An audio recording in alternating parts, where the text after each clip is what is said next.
최근 미국 켄터키주의 작은 소도시 윌모라고 위치하고 있는 에즈버리 대학의 부흥의 물결이 큰 화제가 되고 있습니다. 에즈버리 대학교는 작은 기독교 대학입니다. 학생들이 한 1,600명 정도 되는 작은 학교입니다.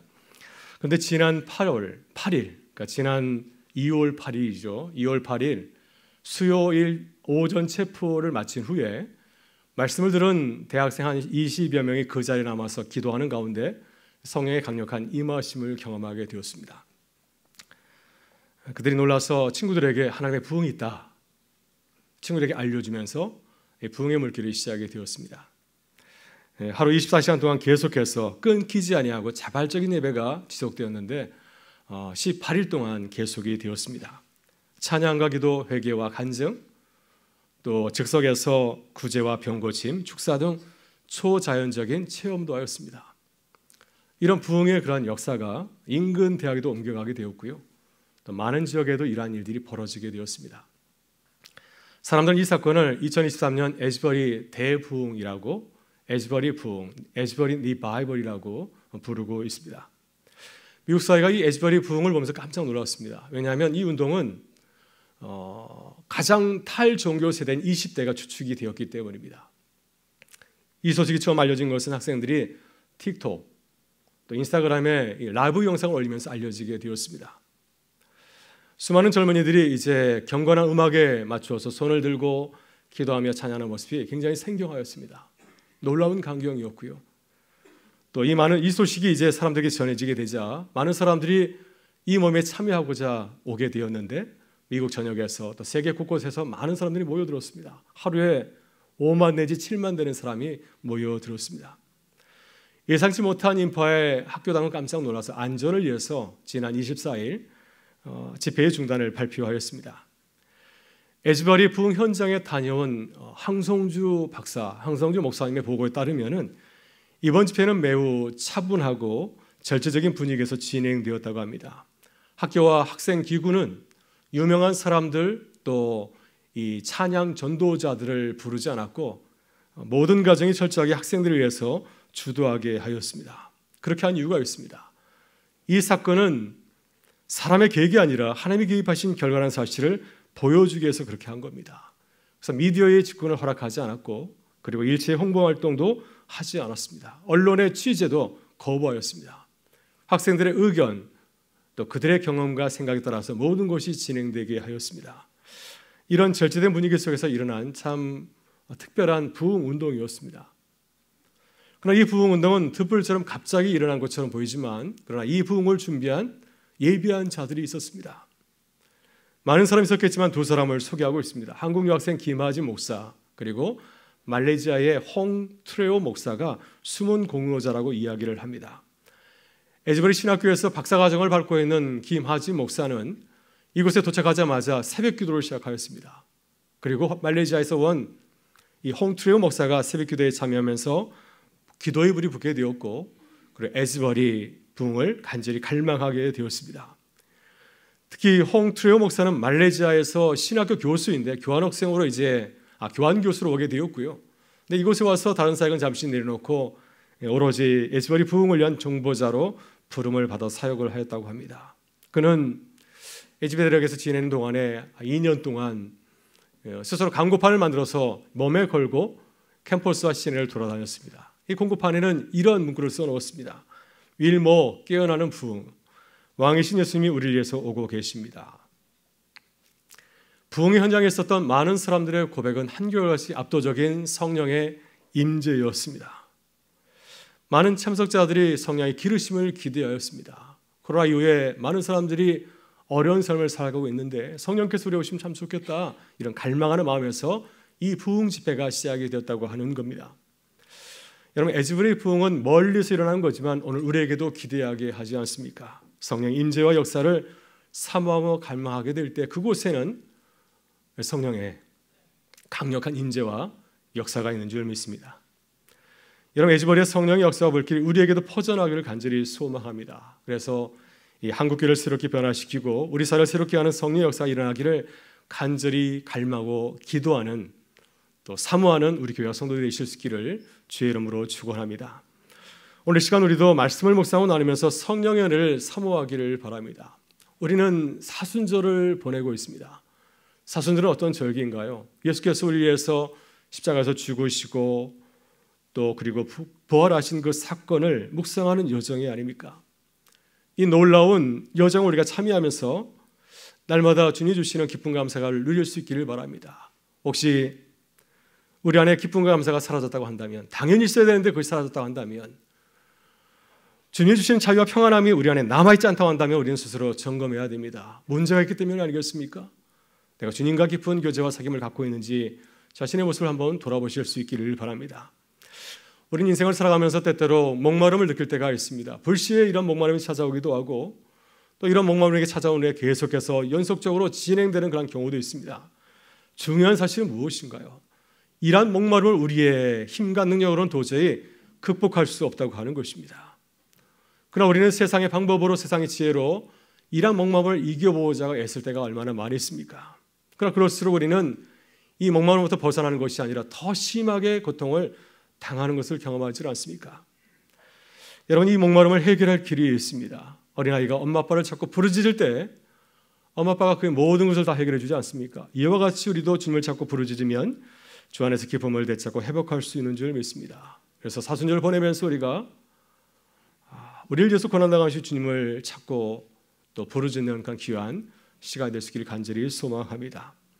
오늘 본 말씀은 주전 8세기경 나라를 잃고 바벨론에서 포로 생활하였던 유대 백성들에게 주시는 하나님의 말씀입니다.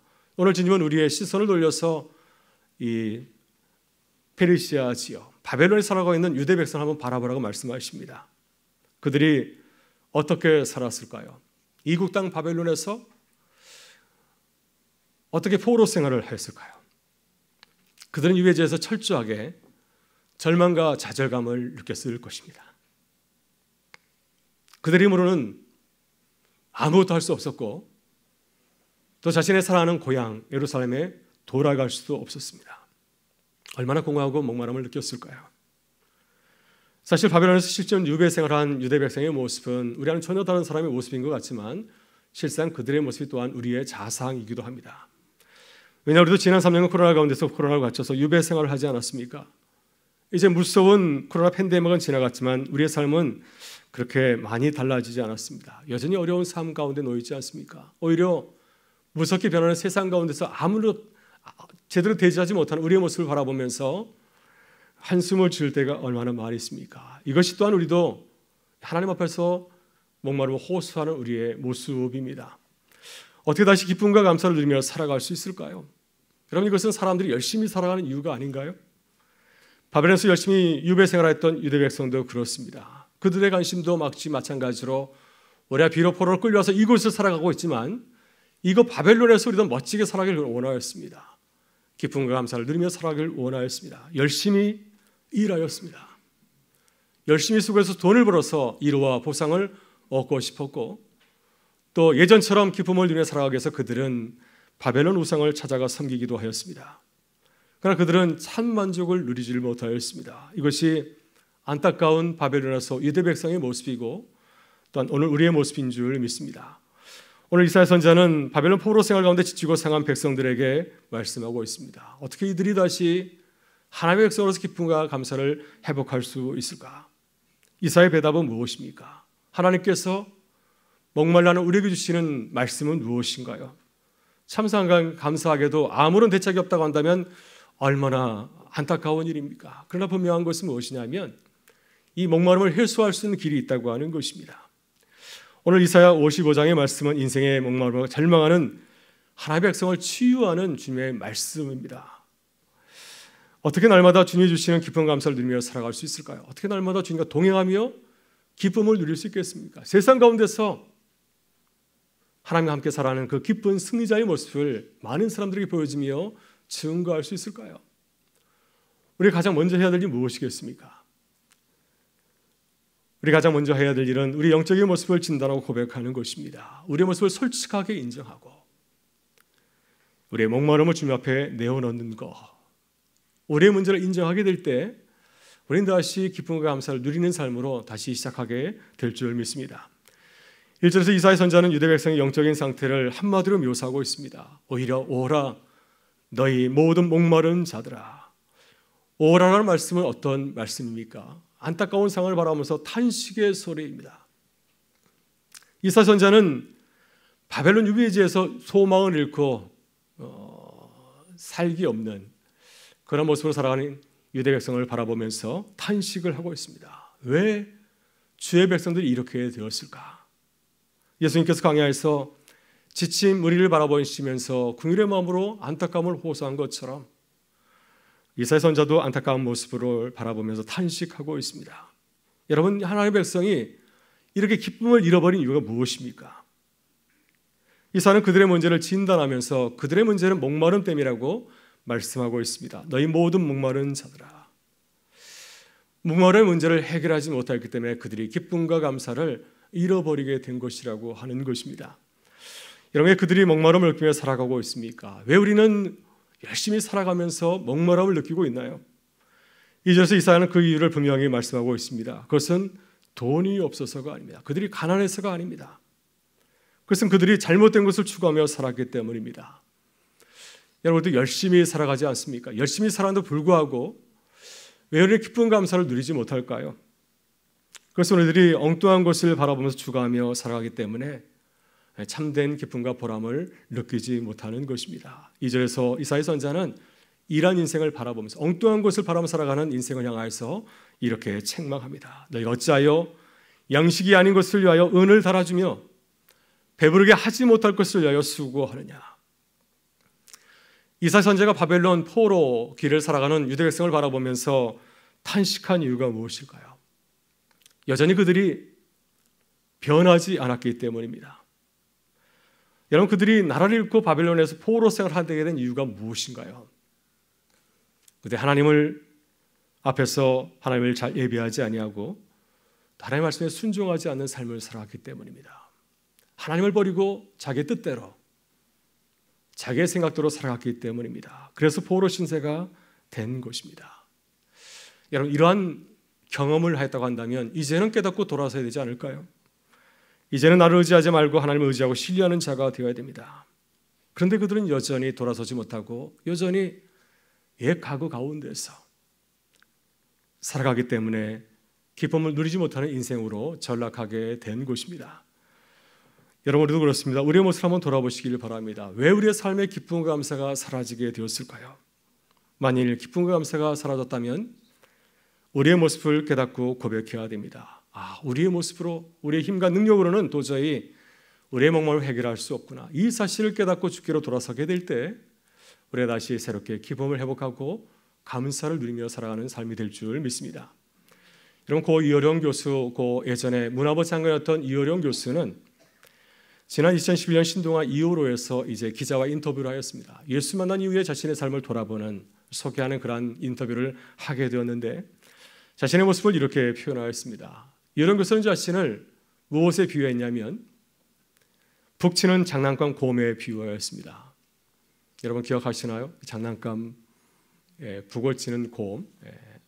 여러분, 이 장난감 곰 인형은 배터리를 넣어야지 이것이 작동하지 않습니까? 배터리를 빼게 되면 아무것도 하지 못하고 가만히 서 있을 뿐입니다.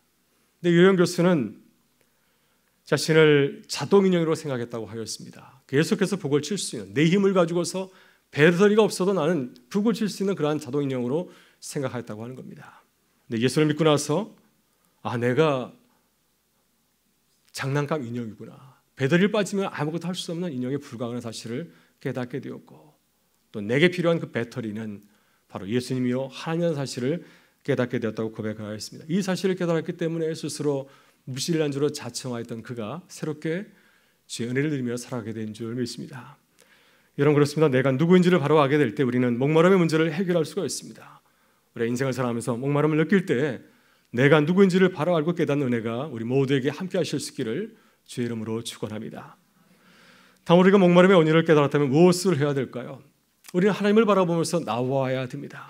왜냐하면 우리의 목마름을 해결할 수 있는 분은 오직 하나님 한 분이시기 때문입니다. 그러나 바벨론 포로 생활을 하였던 유대 백성은 목마름을 느끼면서 유배지에 살아가면서도 하나님 앞에 나오질 못하였습니다. 왜 그랬을까요? 왜 나오지 못하였을까요? 여러분, 우리도 그렇지 않습니까? 인생의 목마름을 느끼면서도 하나님께 나오질 때가 참 많이 있습니다. 주위 사람들이 권면해도 그것을 거부하고 끝까지 버티면서 고집을 피울 때가 얼마나 많이 있습니까? 이렇게 고집을 피우는 이유는 무엇인가요? 하나님을 잘 알지 못하기 때문이죠. 하나님에 대한 지식이 잘못되어 있기 때문에 하나님 앞에 나오기를 거절하는 것입니다. 이사야서는 하나님을 이렇게 소개하고 있습니다. 1절에서 하나님은 어떤 분이신가 이렇게 소개합니다. 오라 너희 모든 목마른 자들아 물러 나오라 돈 없는 자도 오라 너희는 와서 사 먹되 돈 없이 값없이 와서 포도주와 젖을 사라. 하나님께서 우리에게 아무런 대가를 요구하지 않습니다. 너희들이 가지고 있는 목마름을 해결할 수 있는 것을 줄 터인데 그것을 위해서 아무것도 요구하지 않습니다. 누구든지 자유롭게 나오게 되면은 하나님께서 강해를 살아갈 수 있는 포도주와 젖을 주겠다고 주님은 약속하고 말씀하였습니다. 하나님은 어떤 분이신가요? 하나님을 잘 알고 계십니까? 하나님의 세상을 채워주지 못하는 놀라운 기쁨과 죽음을 채워주시는 분이십니다. 우리의 목마름을 해결할 수 있는 유일하신 분이 바로 하나님이십니다. 이 사실을 우리가 알 때 우리는 참 평안을 누리며 살아갈 수가 있습니다. 2절에서 이사야 선지자가 하나님을 다시 소개합니다. 너희가 어찌하여 양식이 아닌 것을 위하여 은을 달아주며 배부르게 하지 못할 것을 위하여 수고하느냐. 내게 듣고 들을지어다. 그리하면 너희가 좋은 것을 먹을 것이며 너희 자신들이 기름진 것으로 즐거움을 얻으리라. 여러분, 신약 성경을 보게 되면 이와 비슷한 내용이 담겨 있습니다. 우리가 잘 알고 있는 사마리아 여인, 그는 참 문제가 많은 여인이었고 목마름을 느끼는 그런 여인이었습니다. 오죽했으면 아무도 나오지 않는 한낮에 열기를 뚫고 우물가에 물을 길어 나오지 않았겠습니까? 자신의 삶을 오픈할 수가 없어서 너무나 부끄러워서 그는 숨기면서 고독한 삶을 살게 된 것이죠. 예수님께서 그 여인을 보시면서 그 여인의 목마름을 보시고 진히 찾아오셨습니다. 그러나 여인은 처음에는 예수님을 아주 차갑게 대하지 않았습니까? 내게 물을 좀 달라 주님 말씀하셨을 때 이 여인은 마음을 열지 아니하고 왜 나에게 물을 달라 하면서 따지고 아주 차갑게 몰아세웠습니다. 그러나 주님을 조금 알게 되었을 때 이 사마리아 여인의 태도가 조금씩 달라지지 않습니까? 주님께서 그 여인에게 내가 주는 물을 마시면 너는 영원히 목마르지 아니할 것이다 라고 말씀하셨을 때 여인은 갑자기 호감을 보면서 주님에게 말하지 않습니까? 주여 그런 물을 내게 주사 목마르지도 않고 또 여기 물 길러 오지도 않게 하옵소서. 여인은 주님을 알게 돼서 삶이 달라지게 되었습니다. 주님을 모를 때에는 주님과 자꾸 멀어지려고 하였지만 주님을 조금 알게 되었을 때, 지식이 생겼을 때에는 주님께 더 나가게 되지 않았습니까? 온전한 지식을 갖게 되었을 때 놀랍게 변화였습니다. 이분이 나는 상관없는 유대 청년이 아니라 나의 목마름 문제를 해결할 수 있는 유일한 분야의 사실을 알게 되었을 때 완전히 삶이 달라지게 되었고요. 삶 전체가 달라져서 숨어서 지내는 것이 아니라 마을에 뛰쳐들어가서 마을 사람들에게 예수님을 소개하고 증거하지 않았습니까? 내게 행한 모든 일을 내게 말한 사람을 와서 보라. 이는 그리스도가 아니냐. 우리 모두가 간절히 갈망하는 예수 구세주가 아니냐. 주님을 소개하고 전하였습니다. 사랑하는 성도 여러분, 사마리아 여인처럼 주님을 알아가시기를 바랍니다. 날마다 주님을 알아가는 지식이 충만하기를 바랍니다. 우리의 편협한 생각, 우리의 짧은 생각을 가지고 주님을 판단하지 마시기를 간절히 소원합니다. 여러분, 주님은 영원하신 하나님이십니다. 그분을 신뢰하고 의지하시길 바랍니다. 날마다 주님과 교제하고 사귐의 시간을 갖기를 바랍니다. 주님의 바다에 여러분 자신을 던지시기를 바랍니다. 그래서 날마다 주님을 알아가며 주님이 주시는 은혜를 누리며 살아가는 기쁨이 함께할 수 있기를 주의 이름으로 축원합니다. 마지막으로 우리의 목마름을 기쁨으로 바꾸려면 어떻게 해야 될까요? 우리가 바른 지식을 알고 있다고 한다면 이분이야말로 내 모든 삶의 문제를 해결할 수 있는 분이라는 사실을 알게 됐다면 우리 여러분은 어떻게 행동하시겠습니까? 우리가 할 것은 무엇일까요? 우리의 문제를 해결하실 그분을 향해서 달려가야 되지 않겠습니까? 그분을 자꾸 부르짖어야 됩니다. 불의한 재판관을 찾아간 과부와 같이 주님을 자꾸 부르짖어야 됩니다. 그렇게 될 때 우리는 주님이 주시는 기쁨과 감격을 회복하는 인생으로 거듭나게 될 줄 믿습니다. 오늘 이사야 선지자는 바벨론에서 힘들게 포로 생활한 하나님의 백성들에게 촉구하고 있습니다. 그들의 살 길이 무엇인가? 그것은 오직 한 가지이죠. 그래서 하나님을 자꾸 부르짖는 것입니다. 6절 7절 이사야 선지자는 우리 모두에게 이렇게 촉구합니다. 너희는 여호와를 만날 때 찾으라. 가까이 계실 때 그를 부르라. 악인은 그의 길을 불의한 자는 그의 생각을 버리고 여호와께로 돌아오라. 그리하면 그가 긍휼히 여기시리라. 우리 하나님께로 돌아오라. 그가 너그럽게 용서하시리라. 아멘. 하나님께서 우리에게 참 근사한 말씀을 하고 있습니다. 죽기로 돌아올 때 우리의 모든 허물을 꾸짖지 아니한다고 말씀하십니다. 누구든지 돌아오면 그 모든 사람을 친히 맞아주시고 그의 삶을 안전한 삶을 온전한 삶으로 회복해 줄 것을 약속하시고 우리에게 말씀하셨습니다. 11절 주님은 이렇게 약속하십니다. 내 입에서 나가는 말도 이와 같이 헛되이 내게로 돌아오지 아니하며 나의 기뻐하는 뜻을 이루며 내가 보낸 일에 형통함이니라. 너희들이 죽기로 돌아오게 될 때 주님께서는 너희에게 약속한 그 모든 말씀들이 다윗에게 약속한 그 말씀이 너희 삶 가운데서 온전히 이루어질 것이라고 주님은 말씀하셨습니다. 여러분, 예수님도 주님을 찾고 부르는 자들에게 주시는 하나님의 법을 약속하였습니다. 누가복음 15장을 보면 우리가 잘 알고 있는 탕자의 비유가 나지 않습니까? 여러분, 탕자는 얼마나 무서운 죄를 범하였습니까? 살아있는 아버지를 무시하고 아버지의 유산을 달라고 떼를 써서 집을 나가게 되었습니다. 아버지가 평생을 통해서 모은 그 귀한 재산, 그 유산을 가지고서 허랑방탕하게 일순간에 다 쓰고 패가 망신하였습니다. 그는 갖은 불의를 저질렀습니다. 그래서 아버지의 그 명예를 실추하지 않았습니까? 이런 아들 누가 반기고 맞이하겠습니까? 불편한 존재가 아닌가요? 그러나 아버지는 탕자가 자신의 죄를 뉘우치고 아버지에게 돌아올 때 그를 반겨 맞아 주었습니다. 그의 수치를 가려주었고 아들의 신분을 복원해 줬습니다. 아들의 신분에 맞게 그의 신분에 맞는 옷을 입혀주지 않았습니까? 혹시 사람들이 그를 무시할까 봐 잔치를 베풀어서 그를 모두에게 소개하고 내 아들이 되었다고 공개하고 선포하였습니다. 그의 얼룩진 신분 다시 복원해서 다시 정상적인 아버지 아들로 살아가는 기쁨을 그에게 허락하여 주었습니다. 여러분, 이것이 무엇인가요? 하나님께서 약속하시는 말씀입니다. 너희가 내게 돌아오면 너의 삶을 이와 같이 복원시켜 주시라는 주의 약속의 말씀입니다. 그럼 우리는 탕자처럼 주님에게 돌아와야 됩니다. 주님을 잡고 다시 부르짖어야 됩니다. 다시 우리가 목마름을 떨치고 다시 기쁨 감사를 회복하는 삶이 바로 이 말씀에 담겨 있는 줄 믿습니다. 여러분, 아인슈타인이 인생의 태도에서 매우 중요한 말씀을 하였습니다. 삶을 사는 두 가지 방식이 있다고 합니다. 아무것도 기적이 아닌 것처럼 생각하고 살아가는 사람이 있고 그 반대로 모든 것이 기적인 것처럼 생각하고 살아가는 사람이 있습니다. 여러분, 우리는 어떻게 우리의 삶을 바라보시나요? 아무것도 기적이 아니라고 생각하십니까? 아니면 모든 것이 기적이라고 생각하시나요? 우리의 눈으로 우리의 삶을 바라보게 되면 모든 것이 기적이 아닌 것처럼 보입니다. 별 볼 일 없는 것처럼 보이질 않습니까? 그러니까 주님의 눈으로 바라보게 되면 사정은 달라지지 않습니다.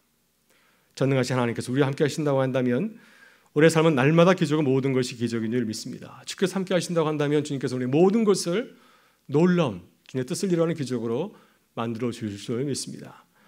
이것이 주님의 눈으로 바라보는 우리의 삶의 새로운 모습인 줄 믿습니다. 오늘 주님께서 우리에게 정말 중요한 말씀하였습니다. 우리가 그동안 인생의 목마름을 느끼고 살아갔는데 그 이유를 말씀하고 있지 않습니까? 그것은 바로 우리가 주님을 찾고 또 부르짖지 않았기 때문이죠. 그래서 우리가 실패와 절망을 맛보았고 또 하나님께서 주님을 찾지 않는 우리들로 하여금 실패의 자리로 인도하신 것입니다. 그래서 우리는 이제 깨닫고 돌아서야 됩니다. 우리가 어떻게 해야 될까요? 우린 주 안에서 다시 시작해야 됩니다. 나를 겸손하게 내려놓고 주님께 나아가야 되고요. 새롭게 주님을 찾고 부르짖어야 됩니다. 매일 주님과는 상관없는 삶을 살아가는 것이 아니라 말씀과 기도로 주님과 교제하는 삶을 살아가야 될 줄 믿습니다. 그럴 때 주님께서 잃어버린 우리의 모든 삶 자리 가운데 다시 기쁨과 감사를 회복해 줄 줄 믿습니다. 사랑하는 성도 여러분, 우리에게 영원한 생명과 기쁨을 주시려고 십자가의 길을 걸어가신 우리 주님을 바라보면서 매일 주님과 교제하는 삶을 새롭게 시작하실 수 있기를 바랍니다. 그래서 주님이 주시는 기쁨과 감사를 누리며 살아가는 제 백성 되실 수 있기를 주의 이름으로 축원합니다.